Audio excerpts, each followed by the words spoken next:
बड'लेण्ड खौरांनि गासै नायगिरि नोंथांमोनखौ आं बरायबाय आरो बे समाव आं दङ नैबे दिघेली होननाय मोनसे गामियाव दङ बाक्सा जिल्लानि सिङाव थानाय दिघेली आरो बे दिघेलीयावनो विष्णु प्रसाद राभानि 50थि थैनाय सानखौ बेवहाय फालिनाय जादों आरो बे फालिनाय बुब्लियावनो जोंजों लोगोसे दङ घग्रापार हाई स्कुलनि बारग' फोरोंगिरि बे बुब्लियाव जोंजों लोगोसे दङ घग्रापार गोजौ फरायसालिनि बारग' गाहाय फोरोंगिरि खगेन रामसायारि सार बिथाङा जोंजों लोगोसे दङ आरो बिथाङा दा बाव मिरु बर' थुनलाइ आफादनि बिथाङा ट्रेजारार रां लाथुमगिरि आरो बिथांजों लोगोसे दिनै जोङो दिनैनि नैबे विष्णु राभा थैनाय सान फालिनाय बुब्लियाव बिथांजों दान्दिसे जों मोगा मोगि लानो नागिरदों सार बिथांखौ जोंनि बड'लेण्ड खौराङाव बरायबाय गोजोनबाय दिनैनि बुब्लियाव सार नोंथांनिफ्राय आं मोन्थिनो लुगैयो जे विष्णु प्रसाद राभाया नैबे बाक्सा जिल्लानि सिङाव थानाय दिघेली गामिजों बेसेबां सोमोन्दो दं आसामनि जोंनि रायजोफोरा असमियानो जा बर'आनो जा बयबो मिथियोदि विष्णु राभाया दिघेली गामिजों एसे असे सोमोन्दो दङमोन बिथाङा जेब्ला थाखोमानाय सम जिउ खुंदोंमोन 1948 मायथाइनि जुलाइ दाननिफ्राय 1953 मायथाइनि आगष्टसिम अब्ला बिथाङा दिघेलीयावनो बांसिन सम दङमोन जेब्ला 1947 मायथाइनि 15 आगस्ट खालि भारतआ उदांस्रि मोन्दोंमोन बै हराव बे दिघेलीनि बिखायाव थानानैनो बिथाङा बै समनि भारत सरकारनि बेरेखायै इंराजफोरनि बेरेखायै मोनसे आवाज होदोंमोन ये आजादी झूठा है बेखौ होदोंमोन आरो बेखौ दिल्ली दरबारा खोनानानै बारदावखांदोंमोन आरो बे दिघेलीया मा जायगा ये दिघेली क्या है बेबायदि सोंथि सोंदोंमोन बेनि उनाव दिघेली रायजोनि सायाव गोबां उदखार जादोंमोन रायजो राजाफोरा जोबोद दुखु जारला सहायनो गोनां जादोंमोन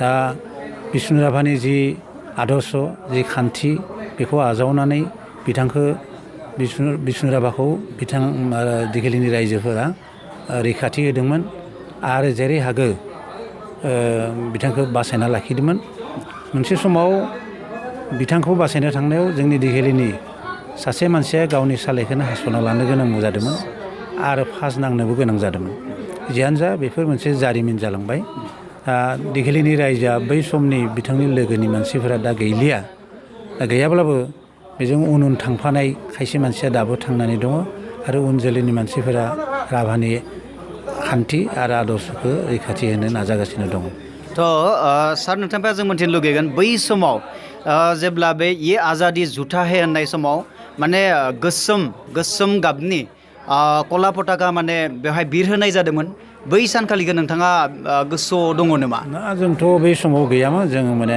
फरायसा सममोन जों दङ होननानै बेबायदि फिरफिला बिरहोदोंमोन होननानै दिघेली एम इ स्कुल बे एम इ स्कुलनि बिथाङा गैयामोन नाथाय बिथांनि उनसा बिथांखौ जाय फल' खालामदोंमोन बिथांमोनासो जों मिथिनायाव जोंनिनो मानगोनां सार रुंसारि समिरुद्दिन आली आहमेद होननाय बिथाङा आरो बिथांजों साब्रै साबासो लोगो नांनानै बे दिघेली एम इ स्कुलनि फोथाराव गेलेग्रा फोथाराव बे गोसोम फिरफिलाखौ बिरहोदोंमोन होननानै जों मिथिना मोनो सार आं नोंथांनिफ्राय मोन्थिनो लुगैबायो जे विष्णु प्रसाद राभा बिथाङा नैबे दिघेली ओनसोलनि थाखाय मा सोलायनाय लाबोदों नोंथाङा बेनि सायाव मा बुंगोन बे सोलायनाय लाबोनायखौ जोङो दा ओरैनो मुवारि नोजोरजों नायोब्ला नुनो मोना नाथाय मानसिनि साननायाव मोनसे सोलायनाय लाबोदों जेरै सोलोंथाइनि बागै सोलोंथाइ लेखा रोंनो थाखाय हांखुर जादोंमोन आरो मोनसे बाथ्रा बे विष्णु राभाल' नङा विष्णुनि लोगोफोरा बयबो फैनानै बेहाय जायफोरा हांखो सिनाय रोङामोन गावखौनो स्कुल कलेज बा फरायसालियाव थांफेराखैमोन लेखा फरा लायाखैमोन फसंथानारि बिथांमोनखौ मा खालामदोंमोन मोनाबिलियाव नाइट स्कुल खुलिनानै हांखो सोलोंहोदोंमोन आरो फरायनो फोरोंदोंमन आरो बेबायदिनो गोबां बै समनि लाइमोन सेंग्रा सिख्लाफोरा लिरनो गोरों फरायनो गोरों जादोंमोन स्कुलाव थांनाय बायदिनो बिसोरो लिरनोबो गोरों जादोंमन फरायनो गोरों जादोंमन आरो बिबुंथि होनो गोरों जादोंमन विष्णु राभा बिथांनि दैदेननायाव बे नाइट स्कुला जादोंमोन विष्णु राभाल' नङा विष्णु राभानि लोगोफोर बयबो फैनानै बेखौ दैदेनदोंमोन बेवहाय मा रोखोमनि जेनेबा फरायसाफोर थायोमोन जे उन्दैयाल' ना बले खायसे बोराय बुरै बेन्थ सेंग्रा सिख्ला बयबो बै समावथ' स्कुल नुफेराखैमोन नालाय गामिनि मानसिफोरा जों मिथिनायाव गामि दाबसेयाव सुबा मोनसेयाव सासे बा सानैल' लेखा गोरोंमोन माखासेया लेखानो रोंथारामोन थाङामोन स्कुलाबो गोजानावमोन टिहुआवसो दङमोन खाथि खाला स्कुल गैयामोन ओंखायनो ओरैनो जाम्बा जाथा जानानै थायोमोन लेखा रोङै बिसोरखौ लानानैनो सेंग्रा सिख्ला बोराइ बेन्थ बयबो बे लेखाखौ लादोंमोन। थ' जों खोनानो मोन्दों जे खायसे सुबुंफोरा बुंनो नागिरो जे दिगिलि ओनसोलाव मोनसे समाव जमिदारनि मोनसे खान्थि सोलिदोंमोन बे जमिदारनि खान्थिखौ फोसाबनायाव बा गैया खालामनायाव बिष्णु राभाया खायसे अबदान होदों होननानै जों खोनानो मोन्दों। नोंथाङा मा बुङो? बे बाथ्राया सैथो। बे समाव जों मिथिनायाव धर्मत्तर हा ओमफ्राय जमिदारि हा सब गासैबो दिगिलियाव बेनो गोजामोन। बे असिलाखौ लानानै बे खाबुखौ लानानै बे पिपलि कमिउनिस्ट पार्टिनि मावथिफोरा बेहाय फैनानै बेयाव बादा लुफैनोसै आरो लुनानै रायजोफोरखौ बुजायनानै जमिदारनि बेरेखायै जमिदारि खान्थिनि बेरेखायै जुजिनो थुलुंगा होदोंमोन आरो संगठन खालामदोंमोन आरो बेबायदिनो जुजिनायावनो दा दिगिलियाव जमिदारि हा गैलिया। राभा बिथाङा मोनसे स्ल'गान होदोंमोन हाल जार माटिटार। बे बाथ्राया नंगौ। जायहा नांगोल दङ बेनिनो हा हाल जार माटिटार बे स्ल'गानखौ मोगथां महर होदोंमोन। बेनो बिथाङा दैदेनदोंमोन आरो बिथांनि उन उन रायजो राजाफोरा थांफादोंमोन। बै समनि जोंनि दैदेनगिरिफोरनि गेजेराव दा गैलिया रावबो। बिथां रति स्वर्गियारि बिथांनि मुंखौ बयबो मिथियो। बिनि लोगोसे सतीश गावबुरा होनाबो सतीश रामसियारि, फागुना रामसियारि, हरेन्द्र दैमारि, बिधान बर', नबिन बर' बेबायदि गोबां दङमोन। लोगोसे महम्मद समिरुद्दिन आली आहमेद ओरै दङमोन। थ' बिथां राभाया जे तेजपुरनिफ्राय बे गोजान मोनसे जायगानिफ्राय तेजपुरनिफ्राय फैनानै जे नलबारि जिल्लानि सिङाव थानाय नैबे दिगिलियाव फैनायनि गुबै जाहोना मा आसलथे? गुबुन जायगायावबोथ' थांनो हागौमोन।